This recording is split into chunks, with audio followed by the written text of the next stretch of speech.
Salam dostlar, necəsiz? Bugün sizlərlə Free Fire oynayacağıq. Bugün qəfəsələ alacaq, sizə şeylər alacaq. Geçen videoda Brawl Stars videosu koymuşum və ona çoxlu baxış gəldi. Ona görə Free Fire qoymaq istedim. Ona görə başladık. Bütün ücretimizi aldık dostlar. Daha almış oldum dostlar. Buna baxaq, görək nə var.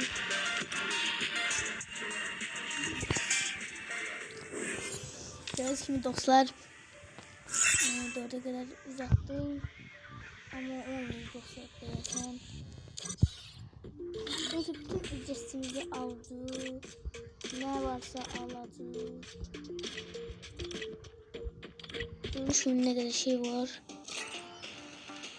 Haydi.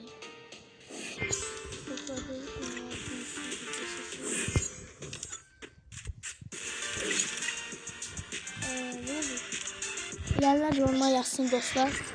Burada bir tane bakaq burada ne var? Heç yoktur. Deməli ilk kandırıblar. Burada şey var dostlar.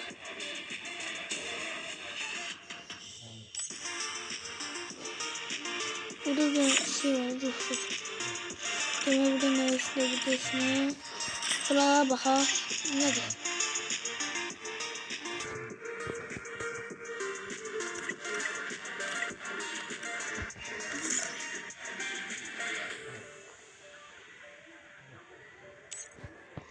Burada işin başa düşmedim dostlar.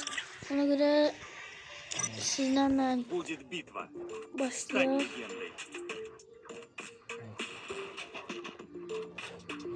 Dostlar burada 4 eləyək. Hazıra baxaq. Bu Brawl Stars bir kimidir. Ona göre like atıp abone olmayı unutmayın.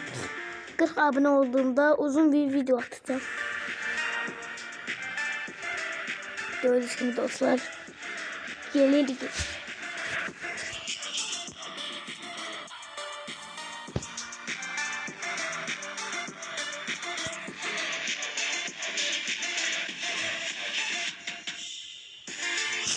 Dostlar açılmış. Size onu da söyleyeyim. Burada oynuyoruz. Hazır basıram. Oldu. Tabii karakterler de alabilmeyeceğim maalesef.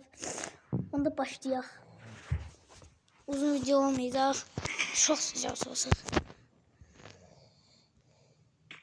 Tek adam olmuş olur.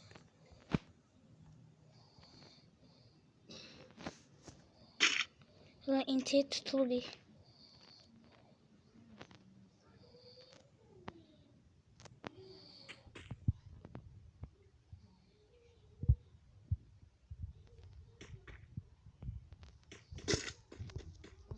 Tamam.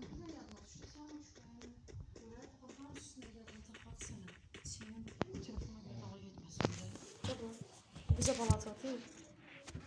Ömer'den ben balat atayım.